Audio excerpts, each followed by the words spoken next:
Hey, it's Design Guy here. I'll show you how to quickly move your contacts from Google to your iPhone.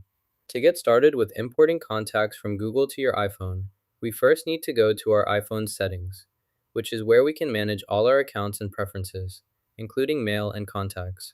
Within settings, let's navigate to the Apps section, where we can find and configure all our installed applications. From the apps list, we'll select the Mail app, as it's through here that we can access and manage our email accounts.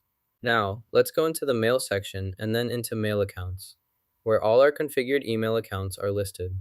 Here, we will add the email account that contains the contacts we want to import to our iPhone, making them accessible for syncing. After adding the account, the next step is turning on the Contacts option for this account. By doing this, we're enabling the import of all contacts associated with this email account to our iPhone, making them accessible in our contacts list, which is really convenient for staying connected with everyone right from our device now. Once we've turned on the contacts for this account, all the contacts from this account will be automatically imported to our iPhone, which can take a few moments depending on the number of contacts. If at any point we decide we no longer need these contacts on our iPhone, we can simply turn off the contacts option for this account.